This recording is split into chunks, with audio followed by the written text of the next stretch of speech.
Welcome to my first class on development from child development and pedagogy. দেখো আজকে আলোচনা করব চাইল্ড ডেভেলপমেন্ট এন্ড পেডাগোগির ফার্স্ট চ্যাপ্টার ডেভেলপমেন্ট সম্পর্কে। এই ডেভেলপমেন্টের উপরে এটা আমার ফার্স্ট ক্লাস। এখন যদি আমরা পরীক্ষার পার্সপেক্টিভে বিচার করি যে এই চ্যাপ্টারটা কতটা ইম্পর্টেন্ট, তাহলে এটুকু আমরা দেখতে পাই বা জানতে পারবো যে সেন্ট্রাল টেটই হোক বা রাজ্য টেটই হোক, প্রত্যেকটা টেটের ক্ষেত্রে কিন্তু এই ডেভেলপমেন্ট চ্যাপ্টার থেকে কোশ্চেন এসে থাকে। এবং পার্টিকুলার ভাবে আমি যদি সেন্ট্রাল টেটের কথা বলি, তাহলে দেখা যায় যে এখান থেকে অ্যাটলিস্ট দুটো করে কোশ্চেন পরীক্ষাতে আসে। সুতরাং এই চ্যাপ্টারটা বেশ ইম্পর্টেন্ট। দেখো ডিটেলস আলোচনা যাওয়ার আগে আমি তোমাকে রিকোয়েস্ট করবো যে আজকের ক্লাসটা তুমি প্রথম থেকে শেষ পর্যন্ত দেখো এবং অবশ্যই তুমি এই চ্যানেলটা সাবস্ক্রাইব করে এর বেল আইকন প্রেস করে রাখো। কেন কি যে সমস্ত চ্যাপ্টার তোমার টেটের ক্ষেত্রে ইম্পর্টেন্ট, প্রত্যেকটা সাবজেক্টের প্রত্যেকটা চ্যাপ্টারের অনলাইন ক্লাস তুমি এখান থেকে পেয়ে যাবে। এবং আমার এখান থেকে অনলাইন এবং অফলাইন পেপার 1 এবং পেপার 2 ফর সেন্ট্রাল টেট তার গাইডেন্স প্রোভাইড করা হয়ে থাকে। এবং এই যে অনলাইন এবং অফলাইন যে গাইডেন্স দেওয়া হয়ে থাকে, সেটা পেপার 1 হোক বা পেপার 2 হোক, সেখানে কোন কোন সাবজেক্ট ডিসকাস করা হয়ে থাকে সেটা তুমি স্ক্রিনে দেখতেই পাচ্ছ। যদি তোমার টার্গেট নেক্সট সেন্ট্রাল টেট হয়ে থাকে, তাহলে যে কন্ট্যাক্ট ডিটেলস দেওয়া আছে তার মাধ্যমে তুমি যোগাযোগ করতে পারো। So let's come to the details.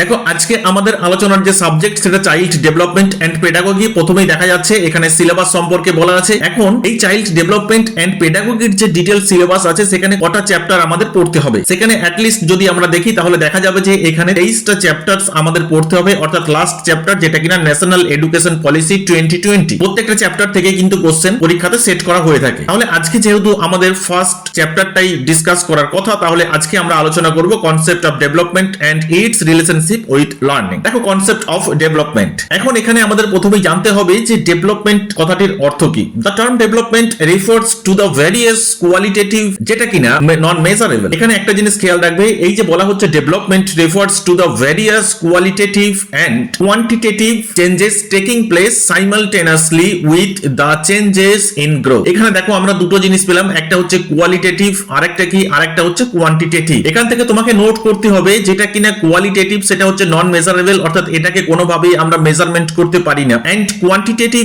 এটাকে অবশ্যই মেজারমেন্ট করা যায়, দ্যাট মিন্স এটা মেজারেবল চেঞ্জেস। তাহলে ডেভেলপমেন্ট কথাটার অর্থ এটা আমরা বলতে পারি যে ডেভেলপমেন্ট একাধারে যেমন কোয়ান্টিটেটিভ, পাশাপাশি আবার কোয়ালিটেটিভ চেঞ্জেস। এটা কাদের মধ্যে দেখা যায়? এটা কিন্তু হিউম্যান বিংস এর মধ্যে দেখা যায়। বোঝা গেল? তাহলে দেখো এই যে এখানে প্রথমেই বলা হয়েছে কনসেপ্ট অফ ডেভেলপমেন্ট, তাহলে এখান থেকে আমরা প্রথমেই যেটা পেলাম যে দ্য টার্ম ডেভেলপমেন্ট এটাকে কিভাবে ব্যাখ্যা করা যেতে পারে? এটাকে ব্যাখ্যা করা যেতে পারে ভ্যারিয়াস কোয়ালিটেটিভ, অর্থাৎ যেটা কিনা আমাদের কাছে non measurable, and various quantitative যেটা কিনা আমাদের কাছে মেজারেবল। এই যে measurable and non measurable, so called quantitative and qualitative, এই যে চেঞ্জেস যেটা কিনা হিউম্যান বিংস এর মধ্যে দেখা যায় এবং এটা কিভাবে ঘটে, এটা টেকিং প্লেস সাইমালটেনিয়াসলি, অর্থাৎ কন্টিনিউয়াসলি এটা ঘটতে থাকে with the changes in growth, যখন বৃদ্ধি হতে থাকে। এখন এখান থেকে প্রশ্ন হতে পারে যে আমরা তো ডেভেলপমেন্ট পড়ছি, তাহলে এখানে গ্রোথটা কিভাবে এলো? What is the definition of growth? সেটা আমরা নেক্সট ক্লাসে ডিসকাস করব। বেশ, এটা গেল একটা আইডিয়া। নেক্সট আইডিয়া কি? therefore development may be defined as a progressive series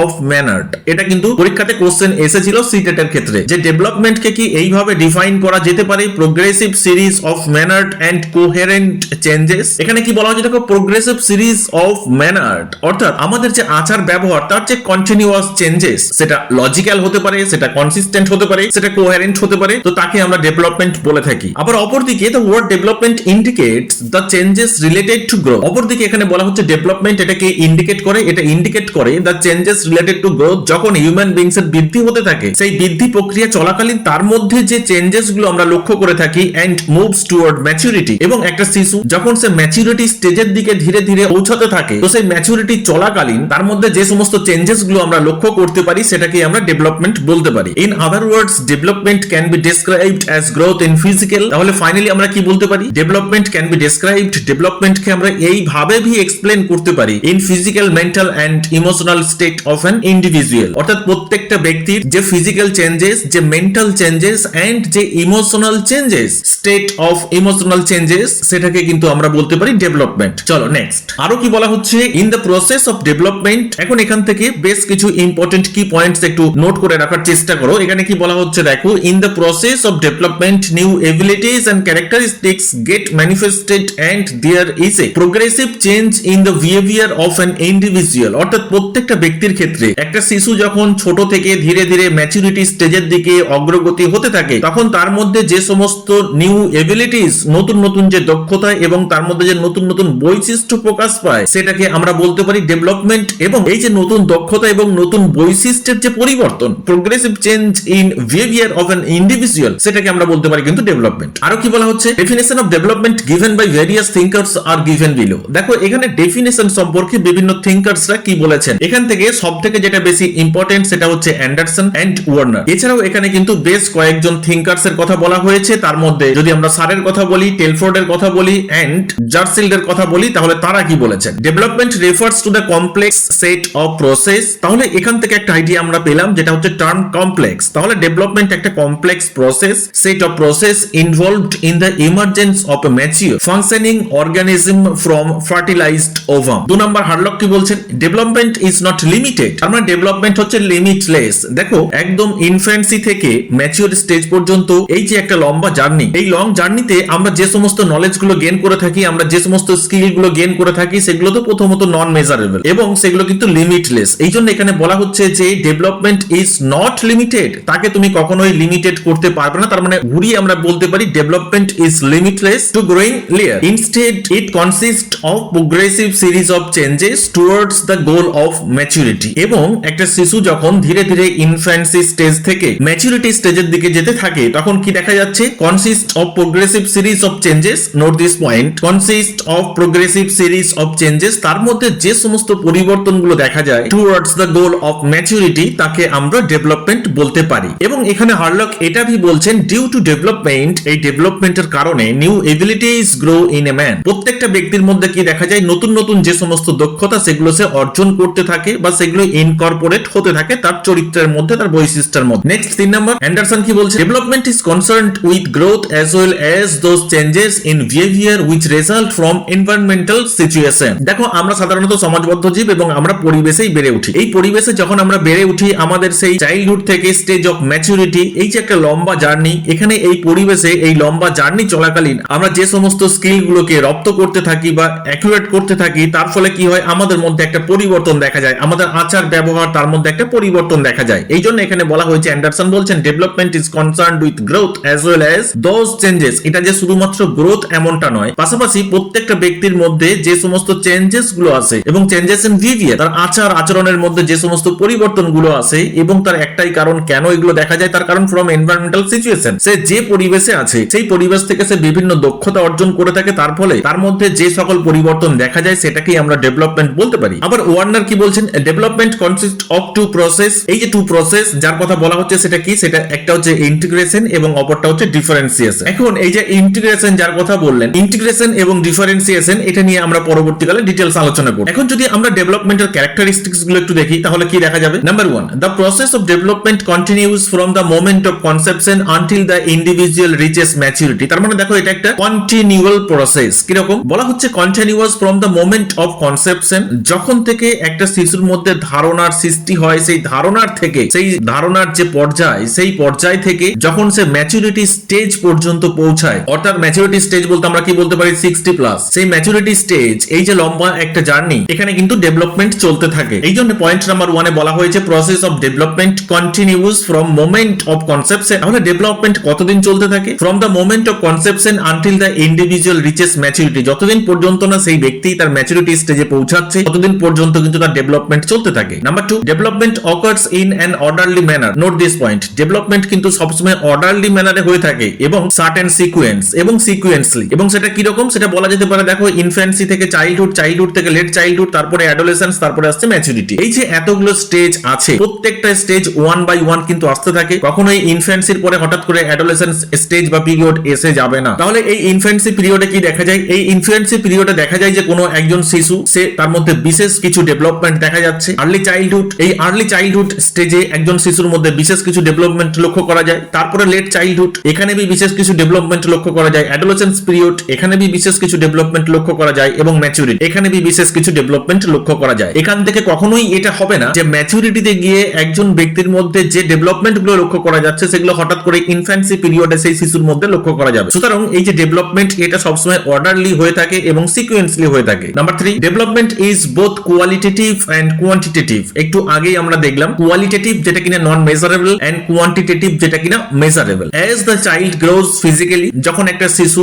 শারীরিক ভাবে সে বেড়ে ওঠে, he also develops the qualitative aspect of his personality. তখন কি দেখা যায়, তার পার্সোনালিটির মধ্যে বিশেষ কিছু নন মেজারেবল কোয়ালিটিজ, সেগুলো কি হতে থাকে, সেগুলো भी বৃদ্ধি পেতে থাকে। এই জন্যই বলা হয়েছে যে দিস টু অ্যাসপেক্টস, এখানে অ্যাসপেক্ট অ্যাসপেক্টস বলতে এই কোয়ালিটেটিভ এন্ড কোয়ান্টিটেটিভ এটা কিন্তু ইনসেপারেবল। পয়েন্ট নাম্বার 4 সেখানে কি বলা হচ্ছে, human growth and development is very complex phenomenon. তার মানে এখান থেকে আমরা বলতে পারি কিন্তু ডেভেলপমেন্ট এটা বেশ কমপ্লেক্স একটা phenomenon. It is affected by a number of factors. ডেভেলপমেন্টের ক্ষেত্রে কোন কোন ফ্যাক্টরস গুলো কাজ করে খুব important, social environment, physical intelligence, sex etcetera. Number 5, it is possible to predict the rate of development. Note this point, ডেভেলপমেন্টের যে রেট সেটা আমরা প্রেডিক্ট করতে পারি, কিন্তু it can not be predicted accurately. এটা আমরা নিখুঁত ভাবে কখনোই প্রেডিক্ট করতে পারি না। তার মানে এখান থেকে আমরা বলতে পারি যে development non predictable. Number 6, individuals differ from each other in their pattern and rate of development. তার মানে এখান থেকে আমরা বলতে পারি যে প্রত্যেকটা ব্যক্তির ডেভেলপমেন্ট কিন্তু আলাদা, কখনোই একটা ব্যক্তির ডেভেলপমেন্ট দিয়ে অপর ব্যক্তিকে বিচার বিবেচনা করা যায় না। সুতরাং individuals differ from each other in their pattern and rate of development. The individual differences are caused by differences in heredity, endowments, environments, influences. বুঝতে পারলে? চলো নেক্সট। এরপরে বলা হচ্ছে টাইপস অফ ডেভেলপমেন্ট, অর্থাৎ ডেভেলপমেন্ট কত প্রকারের হয়ে থাকে। আমরা মোটামুটি ভাবে যদি খেয়াল করি তাহলে আমরা দেখতে পাবো ডেভেলপমেন্ট আছে 5 প্রকারের। কি কি? প্রথমে হচ্ছে physical development, next 2 cognitive development, next 3 social and emotional development, number 4 language development and finally number 5 moral development. এখান থেকে কিন্তু কোশ্চেন হয়ে থাকে। এখন ফিজিক্যাল ডেভেলপমেন্ট বলতে আমরা কি বুঝে থাকি? It is the most recognised and observable changes. দেখো একটা শিশু যখন ছোট থেকে বেড়ে উঠছে তার মধ্যে যে ফিজিক্যালি যে পরিবর্তন ঘটছে সেটাকে আমরা ফিজিক্যাল ডেভেলপমেন্ট বলে থাকি। In the life of a child it includes the gross motor skills. এখন সব থেকে কোন কোন পয়েন্টগুলো এখানে বেশি ইম্পর্টেন্ট এই ফিজিক্যাল ডেভেলপমেন্টের ক্ষেত্রে? এখানে আমরা দুটো মোটর স্কিলস দেখতে পাই, একটা হচ্ছে গ্রস মোটর স্কিলস আর একটা হচ্ছে ফাইন মোটর স্কিলস। এখন একটা শিশু যখন ছোট থেকে ধীরে ধীরে বেড়ে ওঠে তখন তার মধ্যে যে সমস্ত দক্ষতাগুলো যেগুলো কিনা সে অর্জন করে থাকে সেগুলোকে আমরা দুটো ক্রাইটেরিয়ার মধ্যে ফেলতে পারি। Number 1 gross motor skills. এই যে গ্রস মোটর স্কিলস, এখানে একটা শিশুর মধ্যে কি কি ডেভেলপমেন্ট লক্ষ্য করা যায়? Walking, jumping, catching etcetera. আর ফাইন মোটর স্কিলস এর মধ্যে আমরা কি কি ডেভেলপমেন্ট লক্ষ্য করতে পারি? সেটা হচ্ছে পেইন্টিং, রাইটিং, ড্রয়িং। এখান থেকে কিন্তু শর্ট কোশ্চেন এসে থাকে যে গ্রস মোটর স্কিলস এটা কোন ডেভেলপমেন্টের মধ্যে পড়ে বা ফাইন মোটর স্কিলস এটা কোন ডেভেলপমেন্টের মধ্যে পড়ে। বোথ কিন্তু ফিজিক্যাল ডেভেলপমেন্টের মধ্যে আসে এবং এটা বলা যেতে পারে যে গ্রস মোটর স্কিলস এর মধ্যে ওয়াকিং, জাম্পিং, ক্যাচিং এই সমস্ত স্কিল গুলো আছে। ফাইন মোটর স্কিলস এর মধ্যে আছে painting, writing and drawing. This development is largely depend upon the child's health and nutritional status. এখন দেখো এই যে walking, jumping, catching, painting, writing, drawing এগুলো কিন্তু ডিপেন্ড করে থাকে যে একটা শিশু শারীরিক ভাবে কতটা সক্ষম, তার মধ্যে নিউট্রিশনাল স্ট্যাটাস কি আছে। সে যদি ম্যাল নিউট্রিশনে ভোগে তাহলে কখনোই সে ঠিকঠাক ভাবে হাঁটতে পারবে না, তার মানে ওয়াকিং এই এবিলিটি বা এই স্কিল তার মধ্যে দেখা যাবে না, সে জাম্প করতে পারবে না, সুতরাং জাম্পিং এই স্কিলটা দেখা যাবে না। ক্যাচিং তার মানে ফিজিক্যালি তাকে ফিট হতে হবে, ম্যাল নিউট্রিশনে ভোগা চলবে না। ফার্স্ট, সেকেন্ড কি? এখন যদি তার মধ্যে কোনোভাবেই ম্যাল নিউট্রিশন লক্ষ্য করা যায় তাহলে সে পেইন্টিং ঠিকঠাক ভাবে পারবে না, রাইটিং লিখতে পারবে না যদি তার আঙ্গুল ঠিকঠাক কাজ না করে। ক্লিয়ার? তাহলে ফিজিক্যাল ডেভেলপমেন্টের মধ্যে দেখতে পেলাম আমরা যে সমস্ত স্কিলস গুলো একটা শিশু অ্যাকুরেট করতে থাকে সেগুলো walking, jumping, catching, painting, writing and drawing. Number 2 cognitive development. মনে রাখবে এই কগনিটিভ কথাটা কিসের সাথে রিলেটেড? এটা মেন্টাল এবিলিটির সাথে রিলেটেড। সুতরাং কগনিটিভ কথাটির অর্থ কি? Cognitive means the mental action or process of acquiring knowledge and understanding through thoughts, experience and senses etcetera. তো এখানে কগনিটিভ ডেভেলপমেন্ট বলতে আমরা কি বুঝে থাকি? It focuses on how children learn and process information. দেখো এই যে বলা হয়েছে যে হাউ চিলড্রেন লার্ন, একটা শিশু কিভাবে কোনো কিছু শিক্ষা গ্রহণ করে সেটা কিন্তু তার মেন্টাল এবিলিটির উপরে নির্ভর করে। আবার পাশাপাশি প্রসেস ইনফরমেশন, সে কতটা সেই ইনফরমেশন গুলোকে মনে রাখতে পারছে সাজিয়ে ঠিকঠাক ভাবে নিজের মেমোরির মধ্যে, সেটাই কিন্তু মেন্টাল এবিলিটির মধ্যেই আসে। সুতরাং কগনিটিভ ডেভেলপমেন্ট মিন্স আমরা এটা বলতে পারি যে শিশুর শিক্ষা এবং সে যে জিনিসগুলোকে শিখছে সেগুলোকে ঠিকঠাক ভাবে স্টোর করে রাখা। As the children grow in age, একটা শিশু যখন বড় হতে থাকে they can understand their environment by using their senses. এখানে এই যে সেন্সেস এর কথা বলা হয়েছে সাধারণত আমরা যে 5 সেন্স অর্গানস কে জানি সেগুলোর কথা এখানে বলা হচ্ছে। তাহলে কি বলা হচ্ছে? কগনিটিভ ডেভেলপমেন্টের ক্ষেত্রে understand their environment by using their senses. এখন এই যে সেন্সেস বলতে কোন কোন সেন্স গুলোর কথা বলা হচ্ছে? Seeing, listening, touching, smelling and tasting. দেখো এখানে 5টা সেন্স অর্গান আছে, তাহলে এগুলো একটা ইম্পর্টেন্ট রোল প্লে করে। এখন এই 5টা সেন্স অর্গানের মাধ্যমে সে যে সমস্ত ইনফরমেশন গুলো আমাদের পরিবেশ থেকে পাচ্ছে সেগুলোকে সে কি করার চেষ্টা করে? সেগুলোকে সে রেজিস্টার্ড করার চেষ্টা করে। Registering information in their minds, in their memory. তাদের মেমোরি, মাইন্ড সেখানে রেজিস্টার করার চেষ্টা করে এবং পরবর্তীকালে তারা কি করে? নিজের চাহিদা অনুযায়ী বা নিজের প্রয়োজন অনুযায়ী এফিসিয়েন্টলি রিট্রাইভিং। এখানে রিট্রাইভিং মিন্স হচ্ছে রিকালেক্ট করা ফ্রম দেয়ার মেমোরি। তাদের মেমোরি থেকে সেগুলোকে স্মরণ করার চেষ্টা করে, রিট্রাইভ করার চেষ্টা করে। এই কারণে কগনিটিভ ডেভেলপমেন্টকে কে কি বলা হয়ে থাকে? Development of intelligence. ক্লিয়ার? তাহলে এই এন্টায়ার চ্যাপ্টার থেকে ডেভেলপমেন্ট থেকে আমরা যে সমস্ত কি পয়েন্টস গুলো পেলাম তার মধ্যে number 1, development is a progressive series of mannered and coherent, সেটা logical and consistent. Number 2, development is a qualitative and quantitative simultaneous changes, অর্থাৎ এখানে কোয়ালিটেটিভ এবং কোয়ান্টিটেটিভ এর একটা পরিবর্তন ঘটে থাকে যেটা continuously. Number 4, development means new abilities and characteristic. Development কথাটার অর্থই হচ্ছে নতুন নতুন দক্ষতা অর্জন করা এবং চারিত্রিকগতভাবে বেশ কিছু পরিবর্তন লক্ষ্য করা। Number 4, development is progressive change in the behaviour of N individual. তার মানে দেখো এখানে যে চেঞ্জের কথা বলা হয়েছে সেটা অবশ্যই প্রোগ্রেসিভ, অর্থাৎ কন্টিনিউয়াস, সেটা চলতে থাকবে। আই থিংক আজকের ক্লাস সম্পর্কে তোমার কোথাও কোনো রকম ডাউট নেই। যদি কোথাও কোনো রকম ডাউট থেকে থাকে তাহলে অবশ্যই তুমি কমেন্ট বক্সে কমেন্ট করে জানাবে। আমি আমার নেক্সট ক্লাসে তোমার ডাউট ক্লিয়ার করার চেষ্টা করব। Thank you.